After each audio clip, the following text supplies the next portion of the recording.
assim entendidos, os decorrentes de origem comum. Reparem que o legislador é muito econômico, né, no conceito, super econômico no conceito. Né? O que o legislador diz é que se trata de direitos ou interesses individuais, homogêneos, e diz que esses interesses ou direitos individuais homogêneos devem ser entendidos quando nascem, surgem ou têm uma origem comum, né? Assim entendidos, decorrentes de uma origem comum. Aqui, o que o legislador deixa transparecer aí, vamos dar uma forçada, ver se pelo menos 3 características estão no texto legal, né? Mas, na realidade, aparentemente, só umas 2 características que se apresentam. Uma característica nova e que inova na coisa é a questão do direito de ser direitos individuais homogêneos. Se nós estamos de direitos individuais homogêneos, nós temos aí 2 características. Uma é que existe direitos ou interesses. Esses direitos ou interesses, eles são tidos e havidos como homogêneos. Agora, sim, se são interesses ou direitos, não é um direito ou um interesse. Então, nós não estamos diante de direitos individuais, nós estamos diante de direitos coletivos, pelo menos no sentido de que há uma pluralidade de direitos ou interesses. Não é? E essa pluralidade de interesses e direitos é evidente através da situação de que nós aqui agora vamos tratar de direitos individuais, porém, poderia chamar assim, plúrimos, certo? Porém, plúrimos, ou direitos aliás, o legislador mesmo diz isso mesmo, direitos ou interesses individuais, homogêneos. Então, nós estamos aqui diante de um direito que não é individual, são plúrimos direitos individuais. Agora, eles são homogêneos. Homogêneos por quê? Porque eles nascem, surgem de uma origem comum. Aí é importante a gente saber dessa origem comum para poder exatamente trabalhar com a ideia de direitos individuais homogêneos. A origem comum que o legislador fala, na realidade, está se referindo a ato ou fato. A um ato, vamos ser mais preciso, a um ato ou fato. E deste ato ou fato se irradiam diversos direitos ou invade ou viola uma diversidade de direitos, que são, na realidade, individuais. Porém, são individuais. Porém, dada a quantidade de pessoas que são alcançadas por força desse ato ou fato, aí nós temos, primeiro, uma pluralidade de direitos. Então, ao invés de ser um direito individual, são direitos coletivos. É um direito transindividual. Ele termina sendo transindividual no sentido de transpor a ideia de um direito individual. Mas o legislador não quis assim chamar para não confundir com os outros direitos, né? Quis dar a ideia que nós estamos realmente diante de um direito individual. Só que esse direito individual não é isolado, não é um só. O ato ou fato envolve diversas, inúmeras pessoas. Vou citar os exemplos para facilitar isso, mas eu quero deixar bem claro aqui a questão dessas características. Então, nós temos aí, poderíamos dizer que nós temos 3 características aí já de plano. Uma é a pluralidade dos direitos ou a transindividualidade desse direito, certo? A grande ou razoável quantidade de titulares desses direitos, certo? É a primeira característica. A segunda característica é que são direitos homogêneos, da forma que um é tratado, o outro ou os outros são tratados também. Daí nós vamos ver como características que vão ser desdobradas a mais. Terceiro, nós temos a questão de indicar por que eles são homogêneos. Eles são homogêneos porque nascem, surgem de um único ato ou fato. Professor, o que é esse único ato ou fato?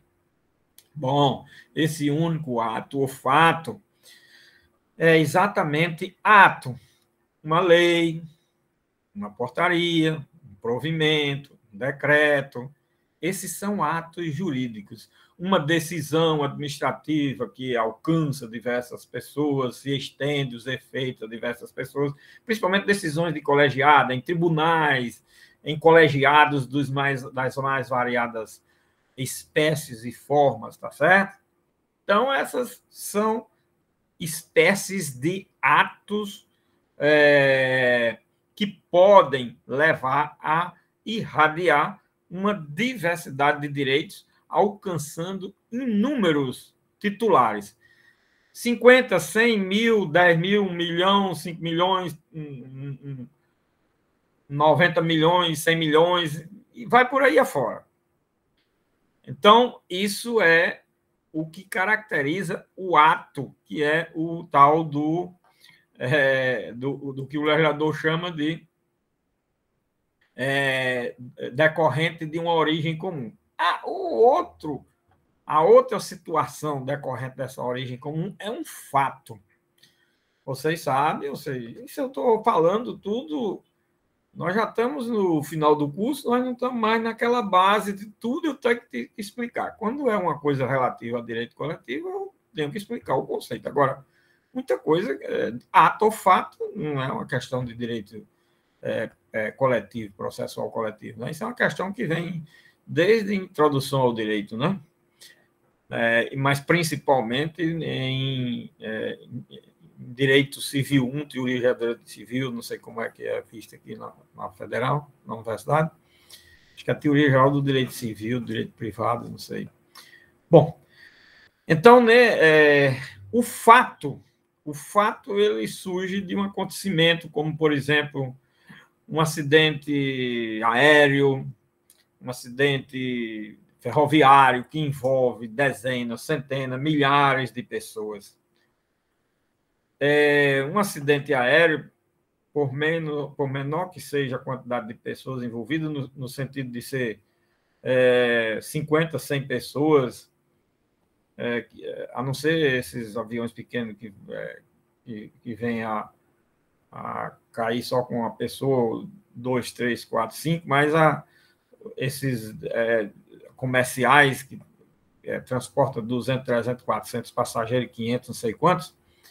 Nossa, morreu 200, 300 pessoas num acidente desse. Imagine quantos direitos se irradiam daí em relação aos herdeiros, sucessores, aos interessados aí, olha aí.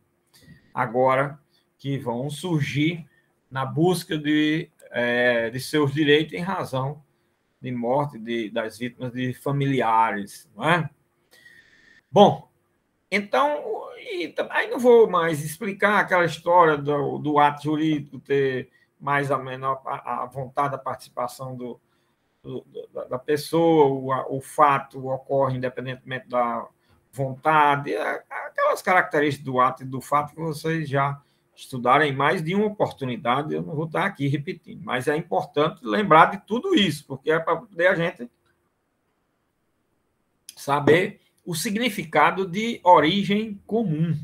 Né? Esse significado de origem comum é muito importante, porque é quando ele decorre de um ato ou fato, certo?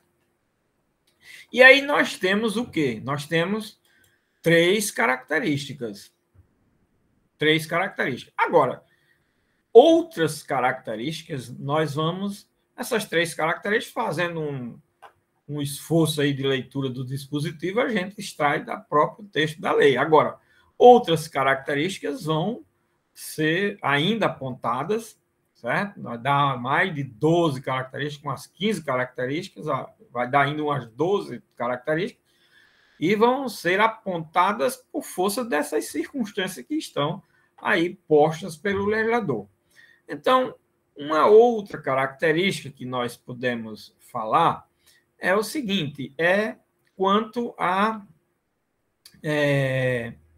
situação referente à questão da homogeneidade, para melhor ficar clara essa questão da homogeneidade. Porque quando se fala de homogeneidade, o legislador diz quando o ato nasce ou surge de uma origem comum. Mas é importante se dizer que essa homogeneidade ela existe não só porque nasceu de um ato ou fato, esse detalhe é importante. É porque, na realidade, não é, nós estamos diante de uma situação em que a ação coletiva que vier a ser ajuizada, que vier a ser postulada, certo? Ela vai ter, com relação aos seus fundamentos e a causa de pedir, os seus fundamentos, aliás, que caracterizam a causa de pedir e o pedido, a mesma circunstância, a mesma identidade, a mesmo fundamento, sem tirar e nem pôr uma vírgula, com relação à ação individual, se uma das vítimas resolver ir à justiça individualmente. Se duas vítimas resolverem ir à justiça também individualmente, cada um com seu advogado, a causa de pedir o pedido de uma vai ser igual, rigorosamente igual, à causa de pedir e o pedido de outra. E também, se ao invés, ou mesmo que exista alguma ação individual e venha a se ajuizar uma ação coletiva, tá certo? Nessa espécie de direito, então nós estamos diante de uma situação em que a ação coletiva tem a mesma causa de pedir e o mesmo pedido que uma ação individual de alguma vítima ou sucessor venha a ajuizar individualmente. Terá a mesma causa de pedir e o mesmo pedido. Então, nós temos aí uma quarta característica que se desdobra, acrescenta-se aí mais um dado para melhor se entender a questão da homogeneidade. Não é? Bom, pluralidade de sujeitos.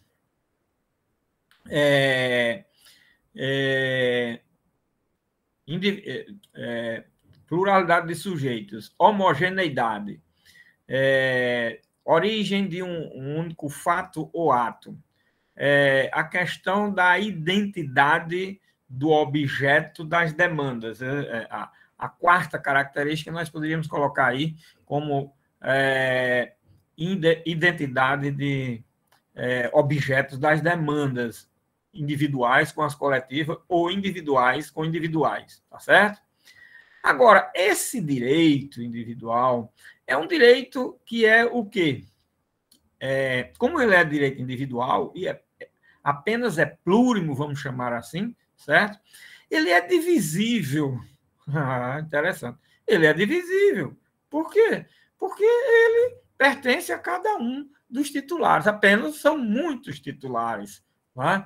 Que foram afetados, atingidos por esse ato ou fato, por um ato ou fato. Não é? Pois bem, então a divisibilidade é uma outra característica desse direito. Professor, aí perde o sentido de ser um processo, um direito coletivo. Na realidade, alguns autores dizem que esses direitos não são coletivos. Aqui nós estamos diante de direitos individuais, plúrimos, defensáveis, protegíveis coletivamente, ou seja, através de uma ação coletiva, através de uma tutela coletiva. Um autor que gostava muito de citar essa situação, já faleceu, mas deixou uma obra importante, que é exatamente um livro sobre processo coletivo, tem esse título, é Teoria Albino Zavascki, aquele ministro do Supremo que faleceu naquele acidente, e que escreveu uma obra, Processo Coletivo. Ele explica os direitos individuais dessa forma, dizendo, olha, os direitos individuais são direitos individuais, os direitos individuais homogêneos são direitos individuais. Apenas eles são plúrimos, são muitos titulares, porque eles são divisíveis. Se eles são divisíveis, aí nós temos o quê? A quinta característica, não é isso? Se eles são divisíveis, eles são também quantificáveis. Se pode quantificar o valor, quantificar o valor. E também, como consequência, identificar os seus titulares. Então, nós temos aí quantas características? Nós tínhamos 5, agora veio mais 2, 7. Quantificação, olha, divisibilidade, quantificação e identificação de seus titulares. Não é? Então, nós tínhamos 5 e 3, parece que vai para 8 aí já, não é? Vamos ver aí. Há uma pluralidade de sujeitos individuais, não é? De direitos de sujeitos individuais, homogêneo, nascido de um ato-fato, não é? Que tem como objeto das demandas exatamente a questão relativa à identidade desses objetos, seja entre ações individuais e ações individuais, ou ações individuais e ações coletivas, certo? Na defesa, ações coletivas, logicamente, na defesa dessas espécies de direito. Aí nós temos o quê? A divisibilidade, né? Aí nós temos a quantificação do direito, sexta característica, e a identificação dos sujeitos. Então, nós temos aí, não, são 7 características até agora, né? 7 características. Se vocês forem anotando aí, é bom para facilitar, porque qualquer coisa a gente vai falando aqui, quando precisar de identificar quantas, a gente já sabe. 7, isso é importante para quando for na prova, eu chegar e dizer, aí você não tira aquela nota representativa, é dizer, olha, eu anoto 15 características do direito, você anota e nem sequer define 5, 6 características, não dá, não é possível. 5 características é um terço, certo? Então, se eu ponho aqui, digo que tem 15 características, vocês têm que colocar as 15 características e explicar o significado de cada uma dessas características, certo? Esse aqui é o detalhe, para a gente trabalhar isso, ok? Bom, então nós temos o que aí? Nós temos 7 características, não é? Vamos ver mais características, ainda faltam no mínimo umas 8 características aí, não é?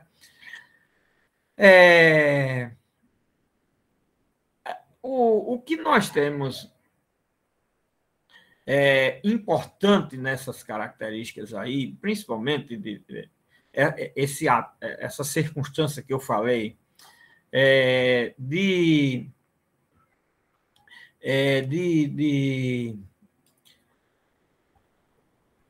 grande quantidade, ou razoável quantidade de titulares, certo? E podendo esse direito de vários titulares ser protegível ou tutelável através de uma única ação, é porque nós temos aí duas outras características que virão em razão dessa circunstância. Uma é se evitar uma pluralidade de ações totalmente repetitivas, porque a causa de pedir, o pedido é um só, então nós temos como característica aí, como característica e possibilidade de evitar o maior número possível de ações na justiça, no que diz respeito ao ajuizamento dessas ações, e aí levaria a uma outra consequência, essa pluralidade de ações. Distribuída em várias comarcas, varas ou seções judiciárias, ou vara de trabalhista, o que for, nós teríamos uma situação de possibilidade muito grande de divergência de julgamentos. Então, nós temos aí essas duas características que já vai para 9 características, né? 9 características. A possibilidade de todas dessas ações terem julgamentos divergentes. No sistema americano, chama julgamentos inconsistentes. Nós vimos isso quando a gente viu a característica da class action do sistema americano. Não é? Então, aqui nós temos essa característica. A possibilidade de decisão inconsistente, como é falado no sistema americano, que aqui nós chamamos de decisões contraditórias, conflitantes. Um juiz concede 100%, outro juiz nega 100%, outro juiz concede 50%, outro nega 50%, outro concede 70%, outros 80%, 89%. Imagina como fica essa situação dentro de um sistema desse jeito. Então, nós passamos a ver aí essa outra característica, passamos a ter 9 características aí, não é isso? Muito bem, 9 características. Agora, nós temos ainda mais características, não é? Uma característica muito importante desse direito é o seguinte, é que também, em muitas situações, os prejuízos causados em razão de um único ato ou fato, eles são de pequena monta, não é? De pequena monta. Nós temos estamos trabalhando com a 10ª característica. Então, nessa 10ª característica aqui, que eu estou anotando aí como 10ª, nós temos situações em que o prejuízo é de pequena monta. Como assim, professor? O seguinte, nós temos muitas situações em que o ato, o fato, vai lhe causar prejuízo de R$5 com relação a cada pessoa, R$50, R$100, R$200, em razão de um ato ou fato, prejuízo é esse. E esses prejuízos de 5, 10, 15, R$20, taxas de cobranças nesses serviços de hoje que nós temos aí numa quantidade enorme, e a gente nem olha o que compõe o valor da prestação de serviço, mas ali às vezes vem uma taxa bancária, por exemplo, taxa de pagamento de luz, de telefone, de internet, de não sei o que lá. É uma quantidade enorme. Aí uma taxa, às vezes, de R$1, mas, meu amigo, R$1, quem é que vai, pelo amor de Deus, a justiça? Desestimula totalmente a justiça. Não dá condições. R$5 não dá, R$10, 20, 30 não dá. Mas, enquanto isso, são milhões de consumidores. Então, uma taxa de R$1, 10 milhões de consumidores, e não é difícil acontecer aliás, difícil não. Isso daí é uma quantia pequena. O consumidor aí bota milhões nisso. 100 milhões. Agora você imagina. Se for R$1, é 100 milhões mensalmente. E alguém está embolsando. Para você não é um prejuízo muito grande. Dependendo também do consumidor. O pequeno consumidor, às vezes, que R$1 para comprar um ovo, para pagar uma passagem, não tem como pagar, não tem como inteirar. É difícil, é complicado. Então, o que acontece? Alguém está se locupletando indevidamente de valores que aparentemente são insignificantes, mas que, num total, são altamente vultuosos. Essa que é a realidade. E o que acontece? Lógico, se você ajuizar uma ação individual, não vai existir isso para deixar de pagar a taxa de R$2, R$3, R$5, R$10. Na prática, não vai acontecer. Talvez de 200 milhões de brasileiros, tenha 1, 2, 3, 4, 5 que vá, às vezes quando é advogado em causa própria, que não vai ter custo. Pode ser, mas é raro. Então, o que acontece? Não tem estímulo. Mas se por acaso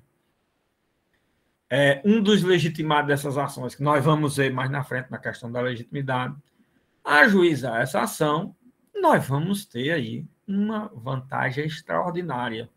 Uma única ação resolveu o problema de milhões de pessoas, certo?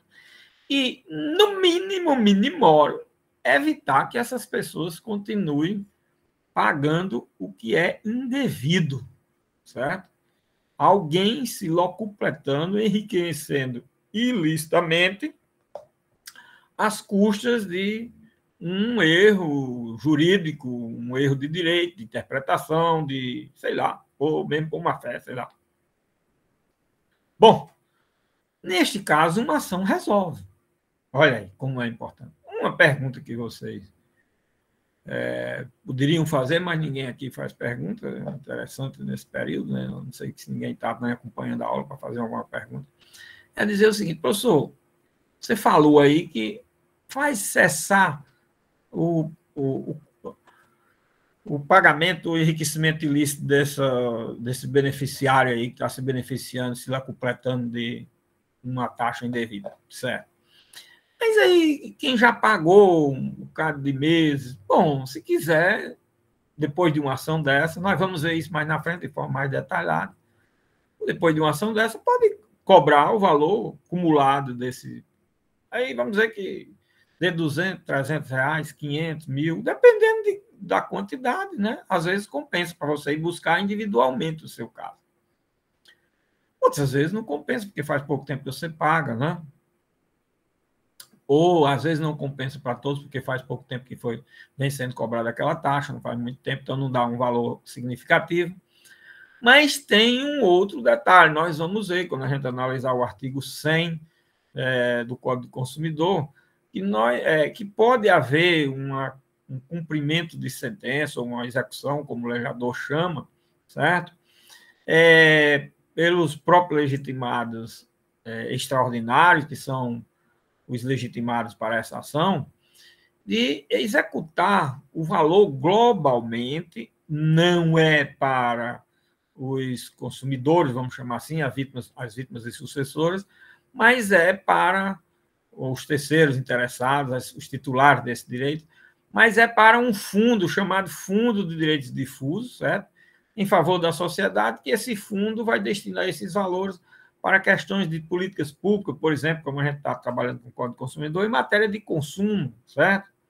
Se for arrecadado em razão de meio ambiente, definir, trabalhar situações em matéria de políticas públicas de meio ambiente, se for em razão de raça, etnia, uma série de coisas, também será para esse fim, dependendo do objeto da ação que fez arrecadar esses valores, tá certo? Muito bem. Pois bem, nós temos aí a 10ª característica, não é isso? Agora, temos ainda outra característica. Sim, essa característica, a característica que poderia levar a uma possibilidade de decisões divergentes, conflitantes, um juiz concedendo e outro negando, concedendo em parte ou em todo, e outro concedendo em todo ou em parte, ou negando, e assim por diante. Isso leva a uma violação o quê? Ao princípio da isonomia, que é outra característica. Fazer resguardar o princípio da isonomia, para que todos tenham um tratamento isonômico, igual, idêntico. Se a ação coletiva for julgada procedente, o que vier a caber a um, que caiba a todos, na mesma proporção, vou dizer na mesma quantidade, porque com relação à quantidade, é interessante aí. Quem foi que levantou a mão? André, diga, André. Com relação à quantidade, vocês se lembram aí? Pode falar, André, pode perguntar. Opa, professor, tá me escutando? Tô. Professor, uma dúvida com relação ao ponto que você mencionou agora há pouco, com relação das associações, a postulação. Eu estava pesquisando, por coincidência, ver essa informação. O STF no RE, eu posso até dizer o número que eu anotei aqui, é o 573.232. Pelo que eu entendi, ele limita um pouco o benefício que os associados teriam a partir de uma ação da associação, em que visa uma reparação de um dano. Pelo que eu entendi, posso estar enganado também, porque eu li um pouco rápido. André, você guarde essa decisão, porque nós vamos trabalhar nisso muito. Mas é no tema legitimidade processual, quando a gente chegar na legitimidade das associações, tá certo? Eu vou falar disso e eu quero que você, na hora, traga esse julgado, tá certo? Você já fica cientificado dessa responsabilidade. Trazer esse julgado que nós vamos discutir lá. Isso ainda vai ser objeto de discussão profunda. Tá certo? É porque eu vi que o STF tinha limitado, dizendo que muito. A jurisprudência olha aí, você já está encontrando, isso é muito bom. Olha. Aquilo que eu digo, o Supremo erra, e nós vamos ver aí como ele errou grosseiramente nesse caso aí, viu? É um Supremo, viu, minha gente? Ministros do Supremo. E vocês pensam que eles são deuses, e eles têm certeza, certo? Então, vocês vejam, e erram feio. Mas não é questão de errar, porque eu estou achando que eles erraram. Não é a questão, não é essa, não. Nós vamos analisar e mostrar os fundamentos e as razões por que é que eu estou dizendo isso. Tá certo? Eu estou dizendo aqui porque nós não estamos trabalhando com o tema, mas quando nós formos trabalhar o tema, aí eu vou expor tudinho. Aí você já está sentindo que o Supremo restringiu muito, já é um bom caminho. Imagine quando eu explicar tudo, né? Talvez você chegue à conclusão que eu estou dando aqui como conclusão que ele errou e feio. Tá certo? Mas essa questão também de dizer se errou e se acertou, não é porque eu acho que errou, não. Não é porque eu acho, não. Não existe acho em direito. Quando se estuda ciência do direito, o acho deixa de existir para existir a boa e a melhor interpretação do caso. Tá certo? Isso eu vou passar bem para vocês para isso, viu, André? Então, fica aí para a gente discutir esse julgado na hora de falar, mas já vou adiantando você que nós vamos trabalhar isso de forma muito percussiente, independentemente da sua pergunta, mas sua pergunta já veio ajudar para mostrar que a gente já tem indicativo das coisas, e também já é um indicativo que eu digo, você veja, uma jurisprudência do Supremo, e o Supremo erra, professor? Pois é, o Supremo erra, tá certo? Também acerta, mas erra. Nós vamos também trabalhar aqui com situações em que o Supremo acerta de forma a mais nobre possível. É assim. Tá certo? Muito bem, ok, André. Então, como eu estava falando, eu estava falando da questão do valor dos valores com relação a quem nos casos em que há uma pequena vantagem a se postular, né? E com relação, sim, e aí eu estava explicando o seguinte: quando se diz que o tratamento é isonômico, e aí já vai para a 11ª característica, que é a possibilidade de decisões contraditórias afrontar o princípio da igualdade, da isonomia. Então, a 11ª característica, a questão da isonomia, se trabalhar com a ideia, não é, de que o fato de se tratar de situações, às vezes, que a todos deve ser destinado o mesmo direito, todos vão receber a mesma quantia. Não é assim. Por exemplo, uma norma que viola um determinado direito, você, como servidor público, como aposentado, como pensionista, como, sei lá, qualquer coisa que você... E tem uma norma que tire lá, lhe prejudique no direito num percentual de 10%, de 5%. 5%. Aí tem o quê? Tem servidores que ganham um salário mínimo, outros servidores do mesmo quadro funcional, outros que ganham 10 salários mínimos, outros que ganham 5. Um exemplo aqui para a gente colocar. Ora, quem ganha um salário mínimo, se o prejuízo for de 5%, o prejuízo vai ser de R$55. Não é? Quem ganha 10 salários mínimos, o prejuízo vai ser de R$550. Certo? Quem ganha 5 salários mínimos, o prejuízo vai ser de R$225. Ou 27,50. Olha aí. Isso não significa dizer que a pessoa vai receber a mesma quantia. Isso significa dizer que a pessoa vai receber quantias proporcionais, mas vai ter o direito reconhecido. Quanto foi reconhecido? prejuízo foi 5% para todo mundo. 5% é para todo mundo. O valor que representa esse 5% para todo mundo, dependendo das situações e peculiaridade da situação de cada um, é que vai ser diferente. Isso daí não entra na questão da homogeneidade, certo? É esse detalhe que é importante. A homogeneidade entra no percentual reconhecido de 5%, 10%, se for diante do caso concreto. Ok, pessoal? Muito interessante esse aspecto aí. Bom, nós já falamos aí da 11ª característica, que é a violação ao princípio da isonomia, né?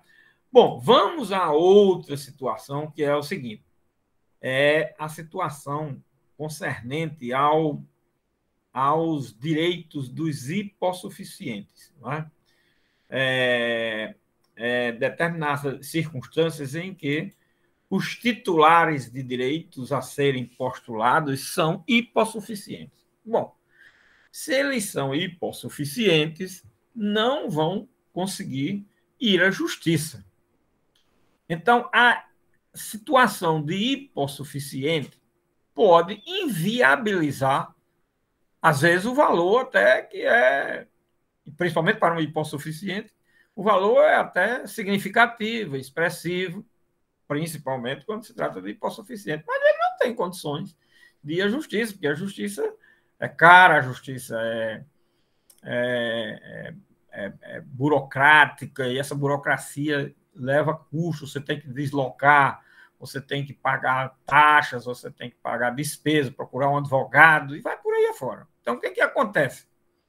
Nós temos aí a 12ª característica. Nessa 12ª característica, nós temos a situação de pessoas que ficam impossibilitadas de buscar o judiciário por ser um hipossuficiente.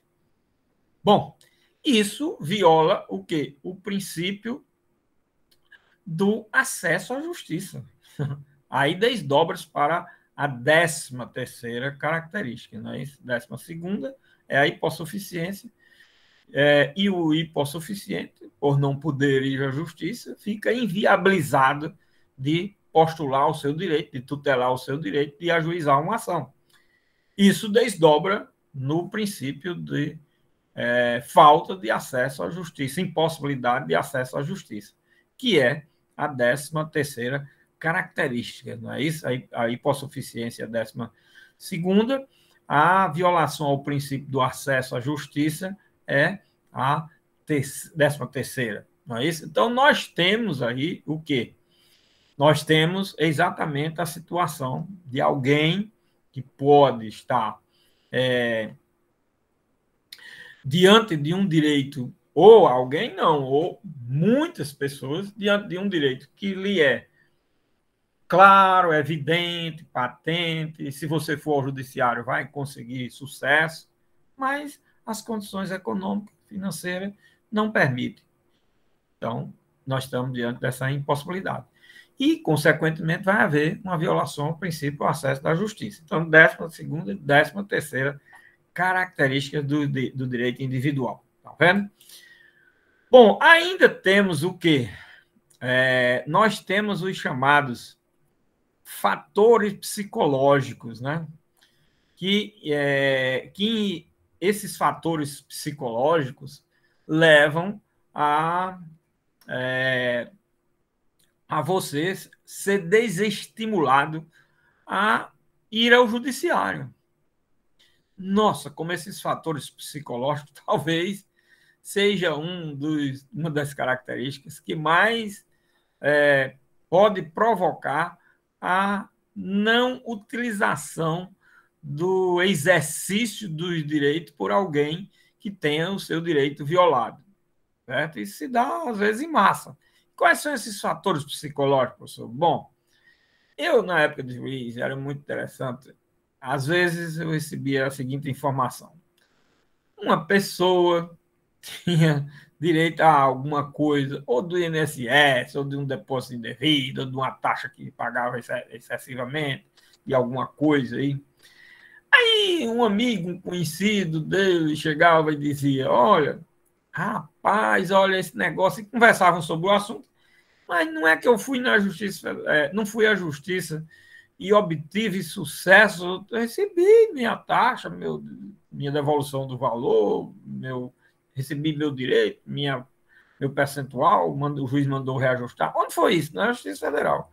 Como é? Você vai na Justiça e a Justiça lhe dá. Então, a pessoa não era esclarecida, e nenhum nem outro. Né? Um dava uma informação muito boa, mas, porém, totalmente incompleta. E o outro não sabia de nada, também não sabia. Aí só sabia o seguinte, podia ir na Justiça. Aí, no outro dia, ele chegava na Justiça. Olha, eu vim aqui buscar meu direito tal, tal, tal. A pessoa dizia, mas como foi que o senhor já deu entrada de uma ação? Ele ficava, como é? Deu entrada de uma ação? Aqui precisa o senhor dar entrada de uma ação. Ah, o que é isso? Não, aí o senhor, olha, o senhor tem que procurar um advogado. Procurar um advogado? Mas fulano de tal recebeu, disse que veio aqui na Justiça. Não, mas é porque ele botou um advogado, veio na Justiça. Aí começa a dizer, aí ele diz, tá certo, eu vou procurar um advogado. Aí procura o advogado diz, é tanto de honorário. Nossa senhora, não.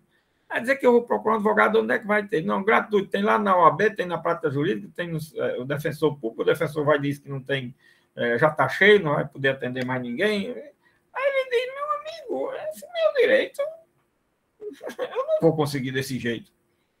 Aí vamos admitir que ele encontrou. Aí, olha, isso daqui tem uma taxa para pagar, tá? O senhor tem que ir uma audiência, vai demorar não sei quantos anos. Ah, o quê? Amigo, quando você conta a história de como vai ser o processo, na mesma hora já desiste.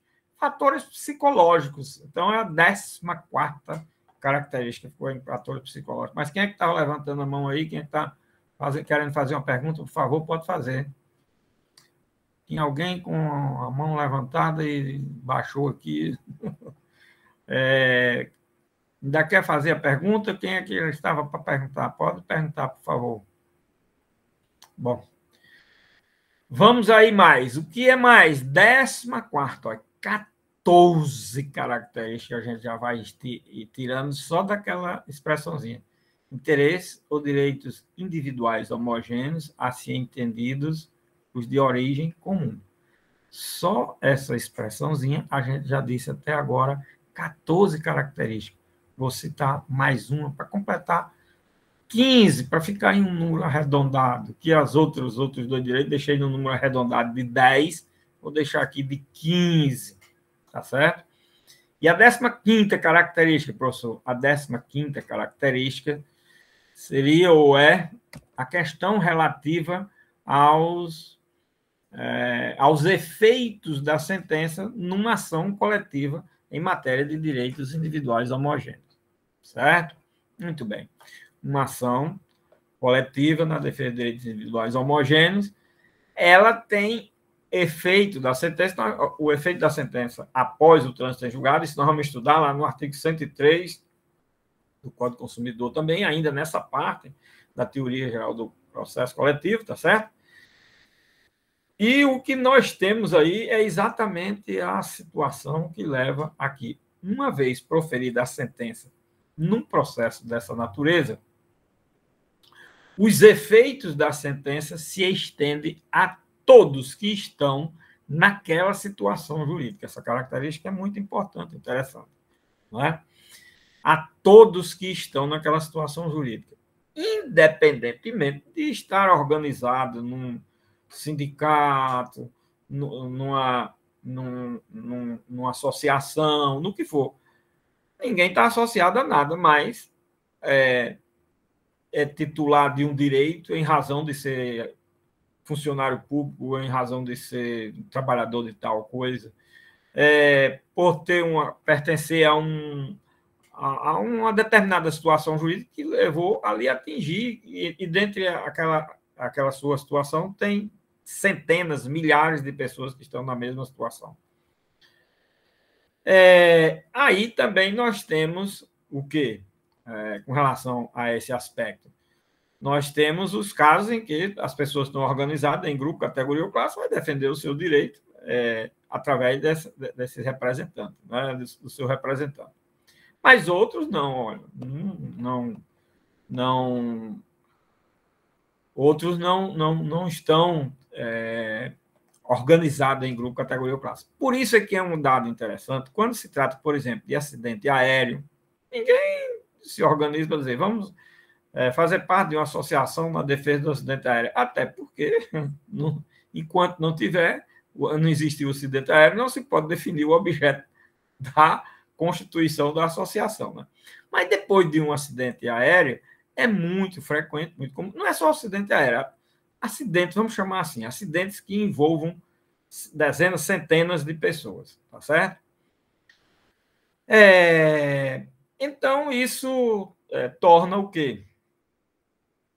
Torna necessário haver uma espécie de organização em grupo dessas pessoas. E aí se forma uma associação na defesa dos direitos do acidente aéreo do voo tal, ou do acidente ferroviário do trem tal no dia tal, de tal lugar. Depende da coisa. Então, você forma o quê? Uma associação das vítimas e sucessores de quem veio a falecer, se tornar inválido, etc., num acidente dessa natureza. Certo? Você identifica qual é e forma uma associação. E aí vai se trabalhar com a hipótese de se buscar o direito de forma conjugada, de forma comum. Por exemplo, o acidente lá de... Esses dois acidentes, que não foi só um, em Minas Gerais, 2 acidentes horríveis em matéria daquelas barragens que vieram a se romper, né? E ali é um acidente tão violento que ali existe as 4 espécies de direito daquele acidente. Existe direito individual, situações de pessoas que está só ele, ou 2, 3, 4, 5 pessoas que tem aquela situação, vai à justiça através de um processo individual. Tem outros que a violação foi aos direitos individuais, plúrimos, de dezenas, centenas. Tem outros que foi de grupo, categoria ou classe, em razão de existir lá uma associação, um sindicato, uma coisa organizada lá naquele local. E tem o direito difuso, que é a violação aos direitos ao meio ambiente, né? E de grupo, categoria, classe, e individuais homogêneos e individuais, um acidente daquele surge situações de todas as formas que todas as espécies de direito, em todas as espécies de direito que você quiser encaixar, vai encaixar situações. Depende da situação que cada um chegar para você e conversar com a conversa que vai se descobrindo a violação a toda espécie de direito existe no acidente daquela natureza. Né? Então, assim, dependendo da gravidade, da extensão, do alcance, o tipo de acidente, a violação há em diversas áreas. E as responsabilidades se dá no campo civil, se dá no campo penal, por improbidade, e vai por aí afora, por outras situações. Então, um acidente daquele, de tudo vai surgir. Então, preciso ter cuidado, que às vezes as informações também passadas são incompletas, absolutamente incompreensível, e assim por diante. Não é? Muito bem, vistas essas 15 características aí, minha gente, nós vamos fazer uma rápida alusão aqui a essas características desse direito, ao que a gente falou a respeito dos direitos de classe do sistema americano defendido através da ação de classe americana, não é isso? A class action, né? E olha como são, e que essas class actions são defensáveis e configuráveis de que forma? Presta atenção aí num item que tem no roteiro aí na questão do sistema dos processos coletivos no sistema americano, dos Estados Unidos. Primeiro, o número de interessados seja tão grande que torne impraticável o comparecimento de todos no mesmo processo. Olha aí. Essa é a característica que nós temos, a primeira característica aqui, e é o que eu falei bastante aí nessa análise que a gente fez desses direitos, dessa espécie de direito coletivo, certo? dessa espécie de direito coletivo. Esse é um dado muito importante, interessante, que a gente vai verificar aí. Muito bem. Outra característica que a gente viu. Sim, aí uma informação importante sobre esse número. Aí, professor, qual é o número definido? Realmente aí é complicado dizer quantos. É o seguinte: 5, 10, 15, 20, 30, 40, 50 pessoas, talvez possa se buscar individualmente, mas a partir de 50 já começa a dar uma dor de cabeça infernal. E quando é 100, 1000, 1 milhão, aí é aquela história, torna-se inviável vir para um processo e se dividir colocar todo esse povo num processo só, e se for em processos diferentes, lá vem a confusão de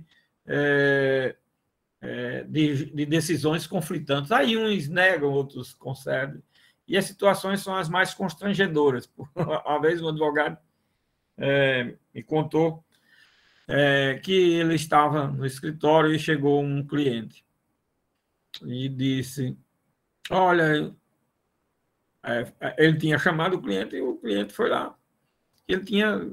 O cliente tinha ganho a ação. Aí ele deu a notícia, o cliente saiu muito satisfeito e tal. Quando o cliente sai do escritório dele, tinha chegado outro cliente que ele tinha chamado, só que o outro cliente tinha perdido a ação. E era a mesma ação. Só que os dois se encontram lá embaixo, ele não sabia, e os dois se conheciam, que eram da mesma categoria, da mesma partição, alguma coisa assim. Por aqui anda. Eu vim aqui, rapaz, o outro que tinha recebido a notícia, que tinha ganho, muito satisfeito, que tinha ganho. Aí foi disso, e logo ele disse: o advogado me chamou, deve ser para isso também. Só que quando o cliente depois foi embora, o que ganhou, o que perdeu subiu para falar com o advogado, que até era no primeiro andar que a sala dele ficava. Aí que chegou lá e disse: olha, a gente perdeu a ação. Como é? A gente perdeu a ação e agora nós temos um problema e tal. Mas como é que pode? Eu encontrei ali com fulano que veio aqui e ele ganhou a sua ação, ganhou a ação. É porque a minha, o senhor não teve cuidado. Aí pronto, foi logo esculhambando para o advogado. Porque o culpado de tudo é o advogado. O senhor não teve cuidado com a minha, deixou perder, tá aí, o dele, certo, ele pagou mais do que eu, aí vem logo isso, né? O advogado é logo pelo valor, que ele ganha ação pelo valor, né? Aí lá vai a confusão. E ele: não, o senhor tenha calma, a gente vai ver o que pode fazer. Aí diz: pense numa situação, agora pense a satisfação que esse cliente saiu do escritório, não é? E, logicamente, na primeira esquina, quando ele foi encontrando, ou lá na porta, foi logo esculhambando com o advogado, né? Eu botei um advogado numa casa, a minha questão, ele não ligou, não se preocupou, aí a justiça negou o direito, não teve o menor cuidado e tal. O outro, alegre e satisfeito, o advogado tinha, dizendo que ele teve o mesmo rigor de cuidado e igualdade de condições. Vocês vejam aí o que é que isso leva, né? A complicação que leva a uma questão dessa natureza. Depois a justiça fica totalmente desmoralizada, desprestigiada, totalmente. Aí é por isso que a justiça nunca sobe nas estatísticas o prestígio na sociedade. Porque é cheio desses problemas. Além dos erros, essas incongruências, como diz o americano, né? E essas inconsistências e esses conflitos de decisões, isso é uma aberração, isso é um absurdo, isso não era para existir. Essa que é a realidade. Né? Mas, infelizmente, o sistema... Ainda vou explicar esse problema do sistema, mais na frente nós temos mais desdobramento disso, tá certo? Isso é muito interessante porque, minha gente, na medida que as aulas vão avançando, as coisas vão fluindo e conectando com isso que eu estou falando, porque não dá para a gente, no início, explicar uma coisa tudo, do começo até o fim. Tem que ir explicando por etapa, por por compartimento, né? Aí, depois, no final, é que as coisas vão fechando o ciclo e se,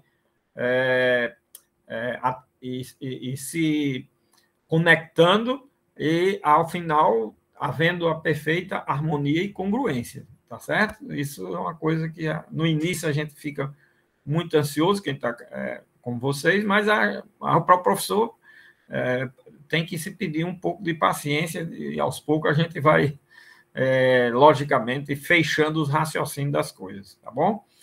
Muito bem. Outra característica do sistema americano é exatamente os pedidos, a ocorrência de fato e de direito comuns aos litigantes. A ocorrência de fato de direito comuns aos litigantes foi aquilo que eu falei com relação ao ato ou fato. Repare como se encaixa aí duas características exatamente idênticas. E terceira característica, os pedidos ou defesa dos litigantes foram idênticos aos pedidos ou defesa da própria classe. Olha aí, a questão do objeto da ação, quanto à causa de pedir, o pedido da ação individual ser igual à da coletiva, tá vendo?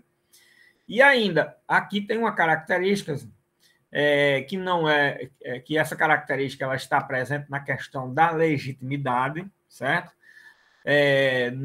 Ainda não essa matéria nós não conhecemos, eu digo assim, porque é só quando a gente verificar isso daqui, a questão da legitimidade, que é objeto de análise na próxima aula, se Deus quiser.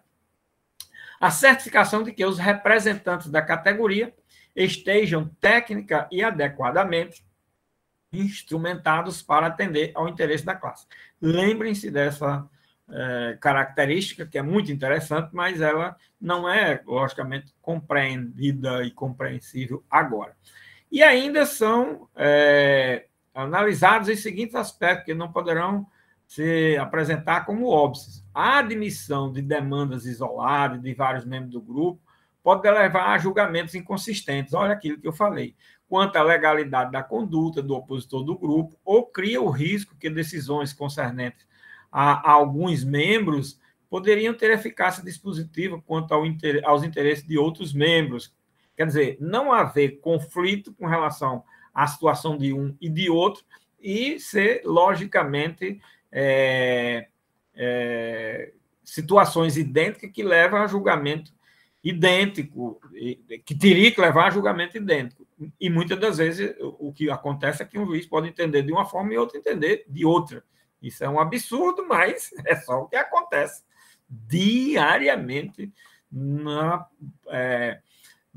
acervo que existe do judiciário brasileiro, e principalmente quando são situações de indenização, ainda aberração com relação a valores, né?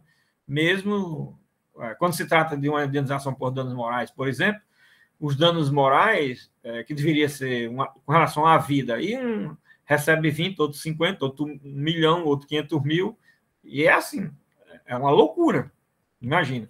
Quando, na realidade, deveria ser aí, pelo menos no que diz respeito a esse ponto, deveria ser uma coisa mais ou menos equânime, né? Bom, e ainda o opositor do grupo agiu ou recusou-se a agir invocando razões aplicáveis a todo o grupo, ou seja, quem vai apresentar a defesa, certo? Apresenta uma defesa, argumentos que são aplicáveis tanto a um como a alguns ou como a todos que estão titulares daquele direito. Porque se um tem uma situação, outro tem outra, já não há homogeneidade desse direito. Nós não estamos diante de um direito homogêneo. Não é? E ainda, uma terceira, as questões comuns de fato do direito comuns ao grupo predominam sobre quaisquer questões a afetar apenas individualmente um ou outro integrante. Essa é uma outra característica lá do sistema americano, é que os direitos coletivos se sobrepõem aos interesses individuais das pessoas. É uma característica muito interessante. Eu não coloco porque isso aqui no Brasil não é trabalhado esse aspecto, certo?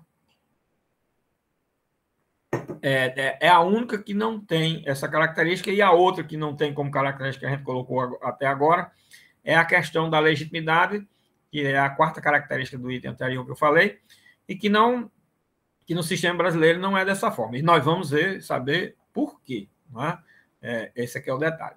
Bom, o que eu quero dizer aqui, minha gente, com relação a essas características que nós vimos aqui, 15 características, e tem aí 6 ou 8 características do sistema americano, algumas características do sistema americano, é para dizer que o nosso direito individual homogêneo, ele só tem comparação no mundo com os direitos de classe do sistema americano e inglês, certo?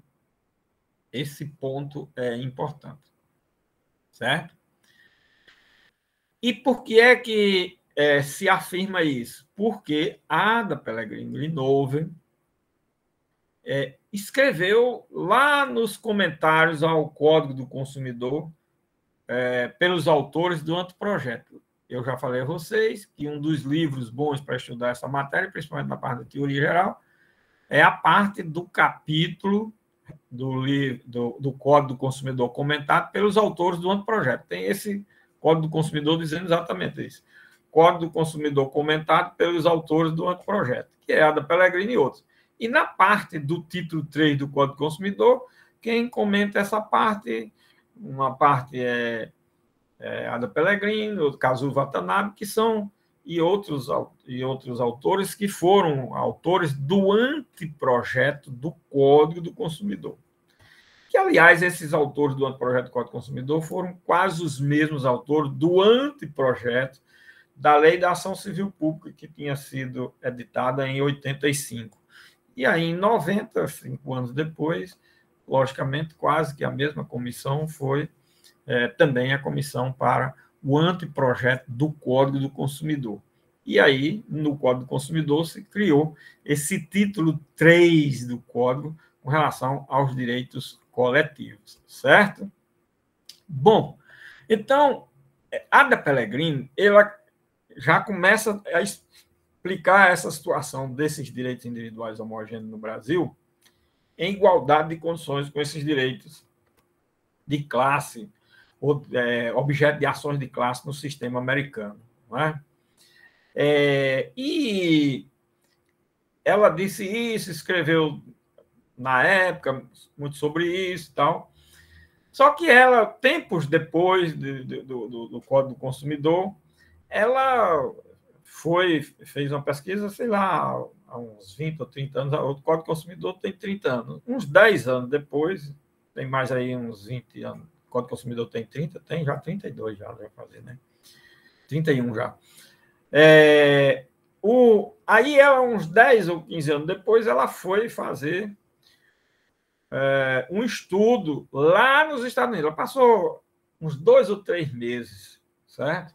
Para pesquisar essa matéria. Eu vou explicar, só para mostrar aqui a vocês uma coisa. Aí, quando ela voltou, aí ela escreveu, ela passou 2 ou 3 meses lá numa pesquisa, certo?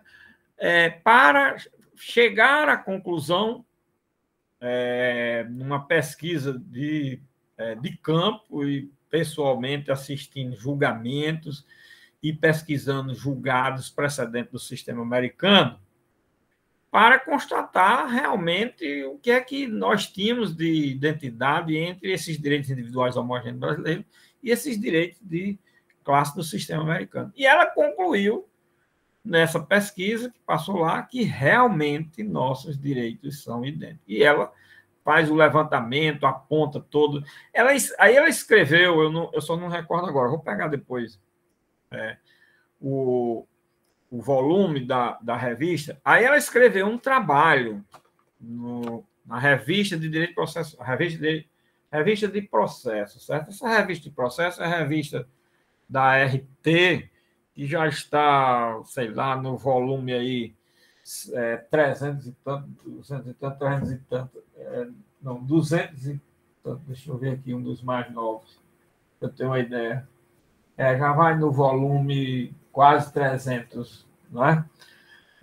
Ela escreveu, foi aí no volume 100 e pouco, não foi aí. A revista já vai com mais de 200 volumes, ela escreveu, já vai quase 300 volumes, ela escreveu aí no volume 100 e pouco, vou saber depois, o trabalho da pesquisa que ela fez lá. Certo? Ela fez, logicamente, ela escreveu um trabalho maior e fez um resumo para publicar nessa revista, aí, de umas 30 páginas, 40, 50 por aí assim.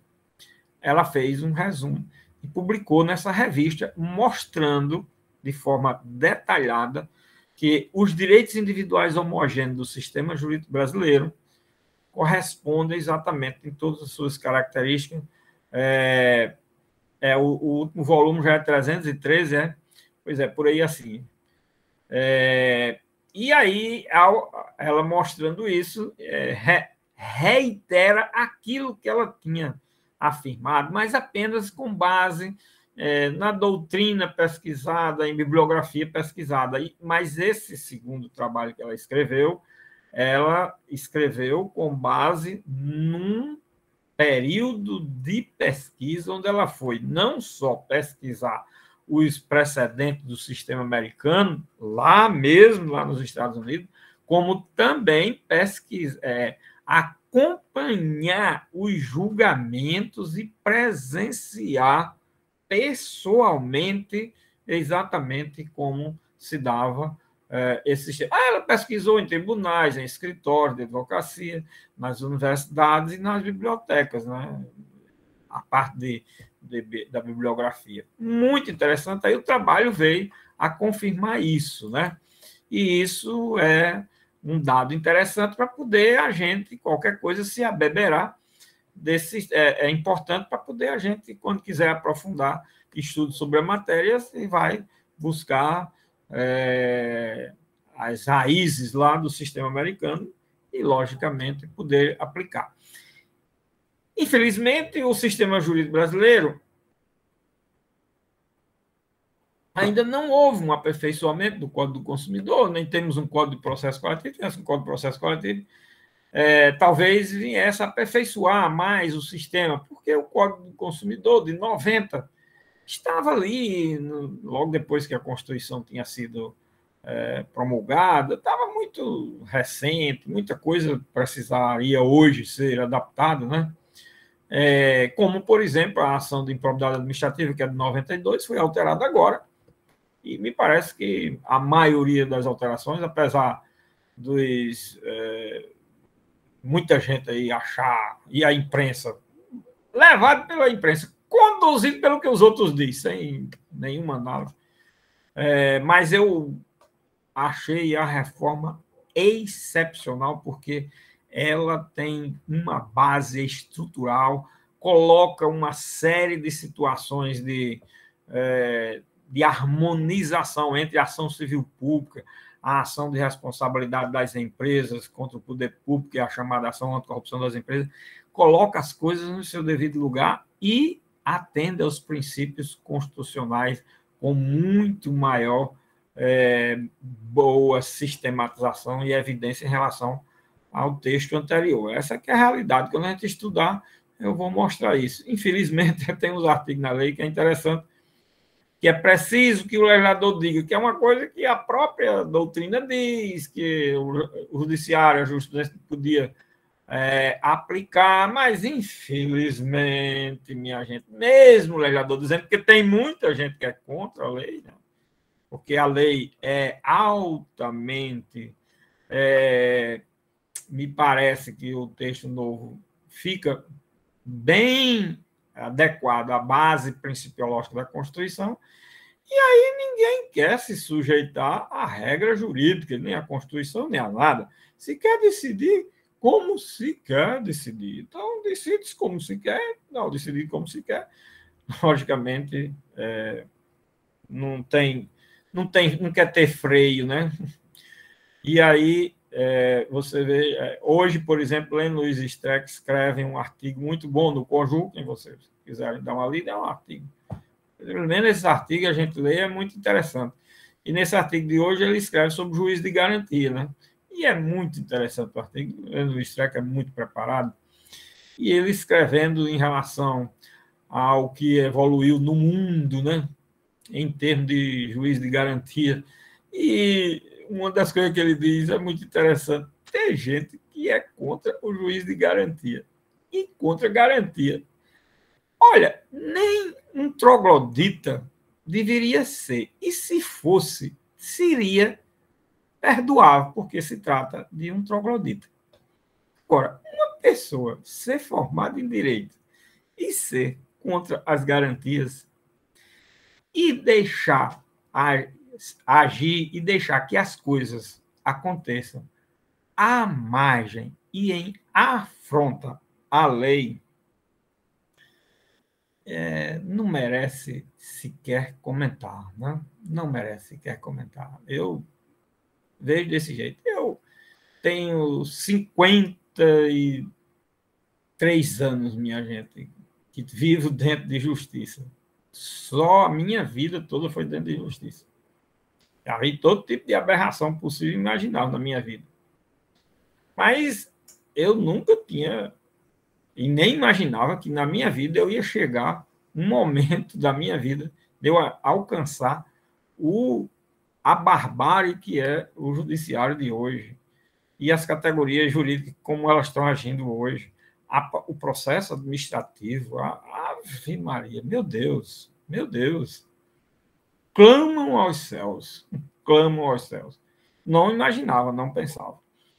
Agora, tudo isso, porque se decide de acordo com a sua vontade, com o seu querer. Ninguém quer se subordinar à lei.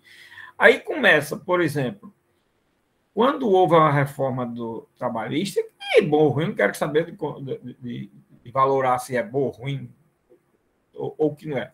Mas eu não acredito, eu fico assim impressionado. Aí, quantos juízes e associações de juízes do trabalho contra a reforma trabalhista? Que diabo a associação de trabalho e justiça do trabalho tem nada a ver com a mudança da legislação trabalhista? Ele tem que aplicar. Ele tem que aplicar. Aí se posiciona contra, aí na hora de decidir, vai decidir com preconceito. Ele não vai decidir. Ele vai dizer, agora eu me vingo. Isso é que é a realidade. A mesma coisa vai acontecer com a ação de improbidade. Vai. Muitos são contra, porque são contra.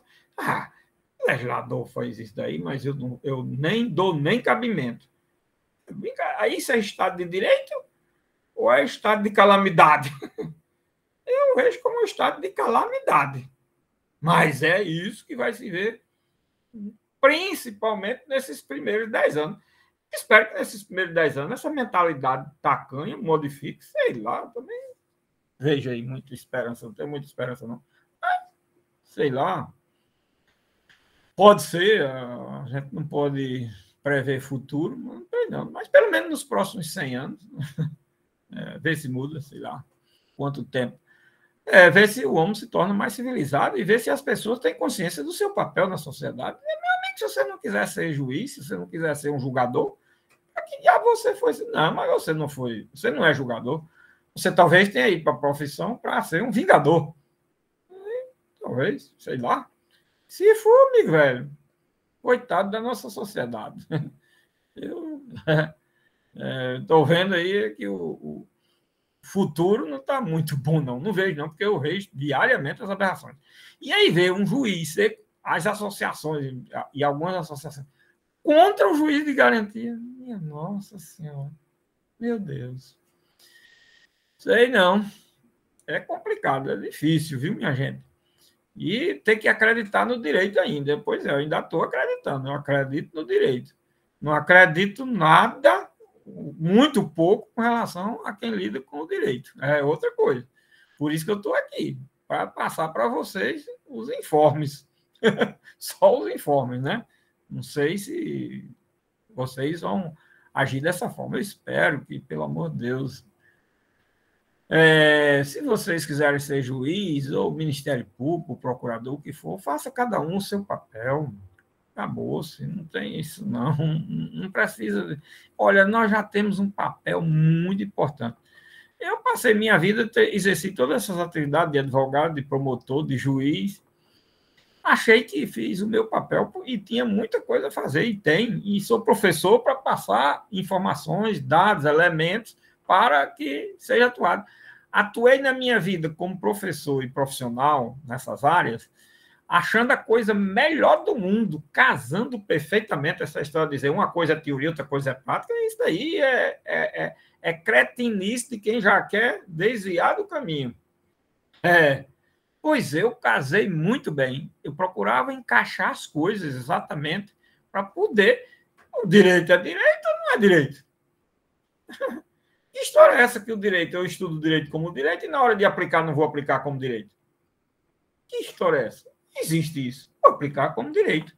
E tem como se aplicar atendendo os fins sociais, os fins sancionatórios, os fins reparatórios, tudo. Isso daí não existe dificuldade. Calcado em fatos que aconteceram e prova robusta disso. Precisa primeiro disso. Agora, eu crio os fatos. Eu interpreto os fatos ao meu modo. Interpreto o direito, não interpreto. Aplico o direito ao meu modo, o meu direito. Aí, meu amigo. E é só o que se tem. Viu? Mas nessa lei de improbidade administrativa agora vai ser muito interessante que eu vou dizer uma série de situações em que o legislador coloca, porque não tem. Um dos pontos interessantes é agora na transição da lei. A lei é para ser aplicada retroativamente porque beneficia. É a lei sancionatória. E isso está dito pelo Supremo, está dito pelo STJ, mas não está no texto da lei de forma expressa. Mas tinha uma emenda para esse sentido. Aí o relator foi disse: olha, eu não vou cuidar, eu não vou botar isso no texto da lei, porque processo sancionatório já está reconhecido pela jurisprudência do Supremo e do STJ, que se retroagem, até o civil, até em matéria tributária, em matéria de. Mas escuta o que, eu estou dizendo. Vai ter que botar um dia no texto da lei, porque a resistência a aplicar vai ser muito grande. Embora o legislador diga expressamente que os princípios desta lei, os princípios que deverão ser aplicados nesta lei são os princípios constitucionais, no parágrafo 4º do artigo 1º, e diga que essa lei tem natureza, a improbidade tem natureza sancionatória, e aí já está dito tudo, certo? Em consonância com a jurisprudência do Supremo e do STJ, mas vai haver uma resistência muito grande, porque a quantidade de pessoas que estão contra isso, da área jurídica, do Ministério Público e da magistratura, é impressionante. Não me deixa o legislador legislar e você julgar de acordo com o que está na lei.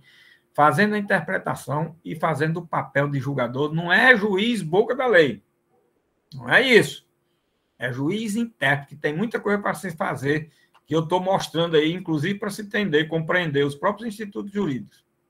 Primeiro passar por isso, mas ninguém está nem aí. Isso aqui é a realidade. Leia o artigo de Luiz Streck de hoje, minha gente, está muito bom, viu? Excelente. Bom, pessoal, aí aqui nós temos o quê? Nós temos, terminamos esse roteiro, certo? Que ele diz respeito exatamente ao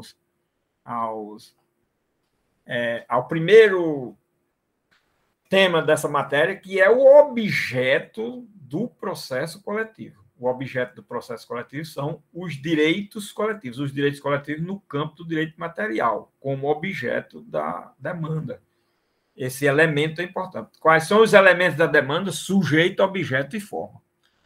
Tivemos aí uma rápida noção, compreensão dos sujeitos, do objeto do processo coletivo. Porque o objeto de um instituto jurídico é o que identifica sua natureza, é o que identifica o instituto jurídico, é quem dita tudo a respeito do instituto jurídico, certo? Então, nós estamos aqui diante dessa situação. Nós vamos ainda estudar no Código do Consumidor uma ação específica, certo? Que é a ação